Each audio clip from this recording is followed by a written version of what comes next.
may the Force be with you. May the Force be with you. May the Force be with you. May the Force be with us. May the Force be with you. And may the Force be with us. May the Force be with you. It's one of the most famous lines in film history. Beginning as an innocent send-off in 1977, May the Force be with you evolved into a symbol that has united Star Wars fans for almost 50 years, culminating in the creation of one of the best days of the year.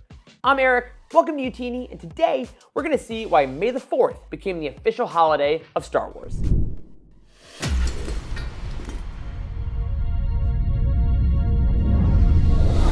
It's pretty rare for a fandom to have its own holiday, and it's even rarer for that holiday to be based on a pun.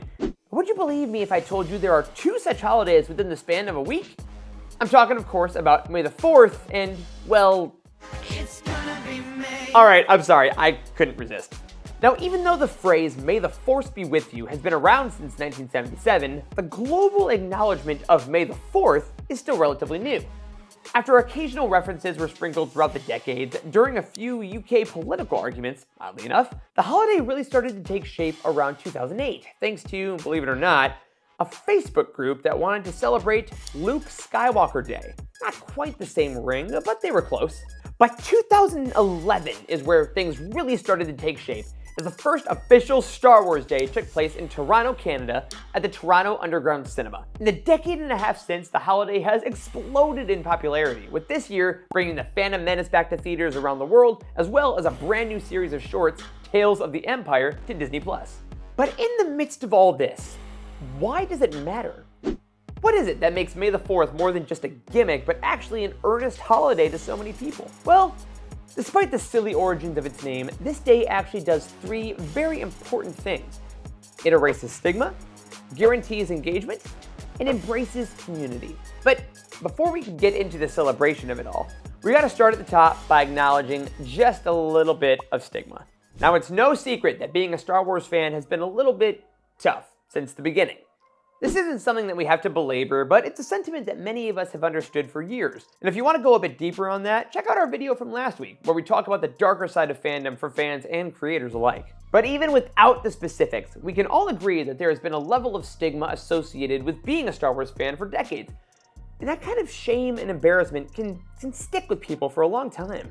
And it makes sense why it would. I mean, imagine you're watching this scene for the first time. You're suddenly filled with so much adrenaline, you feel like you can conquer the world, and your immediate thought is, who can I tell that won't make fun of me? Or, how long should I hold this in? These thoughts were drilled into fans for years, and ironically, it's in complete opposition to the connection of the Force that George Lucas promoted so passionately. But luckily, reinforcing that connection is exactly what May the 4th is all about. The best way to eradicate a stigma is to confront it with radical acceptance. And we've seen that happen for years thanks to May the 4th. The holiday is able to tear down the usual barriers of exclusion or ridicule because the premise is so unbelievably simple that anyone can join. You don't need to prove your knowledge. You don't need to be caught up on all the latest information that's going on in the universe. You simply have to know one of the most famous catchphrases in the world and have access to a calendar. Because as much as the stigma of being a Star Wars fan may have hurt nerds over the years, we also need to acknowledge that the assumed barrier to entry just to be a basic fan of the franchise has been just as hard for those that may have wanted to join, but haven't felt like they were allowed to. The fans didn't want to ask a question for fear that they would be mocked for not knowing something so obvious, so they just closed the door on the fandom entirely before even stepping in. But the worldwide acceptance of May the 4th as a holiday of pure fun and celebration of Star Wars has allowed both of these communities to find instantaneous common ground by being in on the joke together, rather than focusing on picking sides or being worried about ridicule. I mean, after all, fear leads to anger, anger leads to, well, you get the idea. And finally, this stigma erasure is possibly most helpful for the lifelong fans that simply choose to be quieter about their fandom. Maybe they don't feel that fear that Yoda was warning us about, but they just don't have an idea that they could be publicly supported. Like, they haven't earned it for some reason. But when that fan walks around and sees thousands upon thousands of people taking a single day to celebrate the universe that they love more than anything, well, I like to imagine that they feel Pretty good. Now, May the 4th could have stopped as a simple fan event. Fan events are great. They encourage individual organizations and communities to come together and create together, and that's wonderful. But it's also pretty cool when the big guys get involved. In recent years, Disney Lucasfilm has embraced the now official Star Wars Day with open arms. Each year has featured a new logo, articles have been released to commemorate the occasion, but there are two very important things that they added to the mix: content and merch. Every year, Star Wars fans can now count on the fact that May the 4th guarantees engagement, not only from the fan community, but from Disney Lucasfilm itself, as they now use the day for a ton of amazing drops when it comes to new projects, especially on Disney+. Back in 2020, we got the finale of The Clone Wars, The Rise of Skywalker, and the first Disney gallery on The Mandalorian. 2021, we saw the premiere of The Bad Batch. 2022 showcased the second trailer for Obi-Wan Kenobi and the Disney gallery of Book of Boba Fett. Last year, the second volume of Star Wars Visions hit the service alongside Star Wars Young Jedi Adventures, and this year, we're seeing the full release of Tales of the Empire. I mean, having an annual day that essentially guarantees some kind of new story is pretty unique as far as tentpole franchises are concerned. I mean, sure, you could probably expect a few Marvel movies to drop around the same time each year, and comic events are continuously starting and ending, but May the 4th gives even the most casual fan a day to look forward to, because they know there will be something official waiting for them. And then there's the merch. Oh God, the merch. Star Wars has always been inextricably linked to merchandise. I mean, hey, there's a reason that George fought so hard to keep his toy rights. And May the 4th has ensured that tradition continues by releasing a slew of new merchandise every year that, just like the content we talked about, fans can count on, and it creates a tradition of sorts. Take me, for example. I love the Star Wars Been There Starbucks mugs. I bought the first set back in 2020 because I was stuck inside and needed to feel something. And since then, I've known that every May the 4th, I can expand my set with the next release. And while that's not good for my wallet, it's excellent for my fandom. And this same philosophy has spread to other companies like Her Universe, a clothing and lifestyle brand started by Ahsoka Tano herself, Ashley Eckstein. Now, I have been a massive fan of Her Universe for years, as you may have seen on this channel from time to time. And Ashley goes all out for May the 4th every year, with brand new collections featuring some of the best styles Star Wars has to offer. Now, you don't have to buy a bunch of merchandise or watch every new project immediately to celebrate May the 4th. But the fact that every fan can circle a day on their calendar and know that that's when you can save your money or cash in that vacation day for a binge session does make it just a bit sweeter.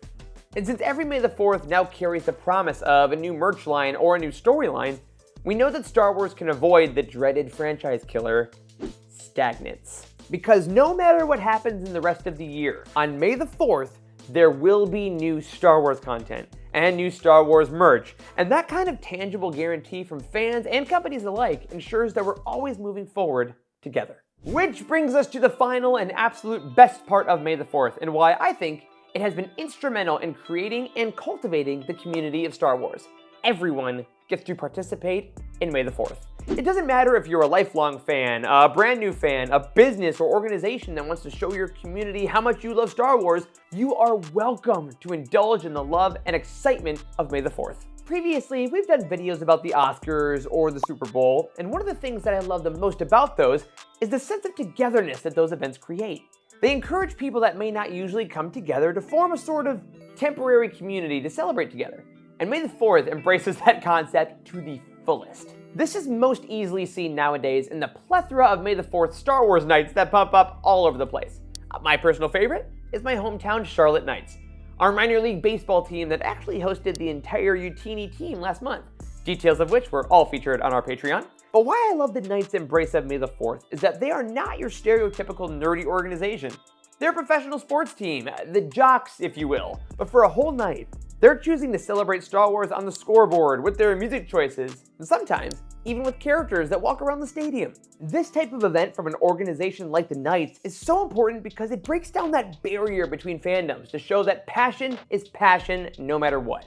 And a kid that walks into that stadium excited to cheer on their team can also be excited to see Darth Vader and Rey on the way to their seat. It's the reinforcement on this one magical day that everyone of every background and interest can love Star Wars and can connect with other wonderfully passionate people in the process. And that is the final piece of the puzzle.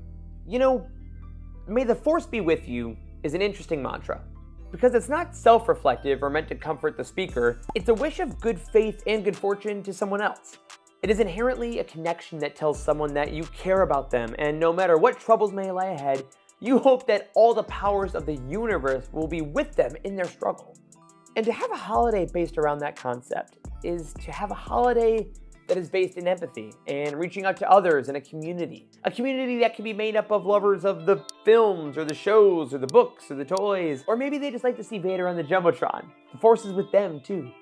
For all the gravitas and wonder that Star Wars holds, it can also be very, very silly. And that's one of the best things about it. Humor and wit has always been present in a galaxy far, far away. So it's kind of fitting that our now international holiday was created because of a pun.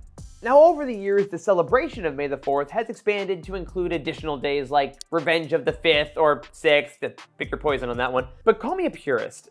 There is just something so incredibly special about May the 4th being Star Wars Day. It's a day where you know that everyone will be thinking about the thing you love the most. They'll be sharing in old memories and creating new ones. They'll be adding to collections, rewatching movies, sharing theories, and maybe even finding a new community where there wasn't one before. How will you be spending May the 4th this year? For me, I'll be watching Tales of the Empire, hopefully getting a few new mugs, and hanging out with our Discord community to revel in the day almost 50 years in the making. Now, I'd love for you to join us, but even if you don't, from the bottom of my heart, may the Force and the 4th be with you.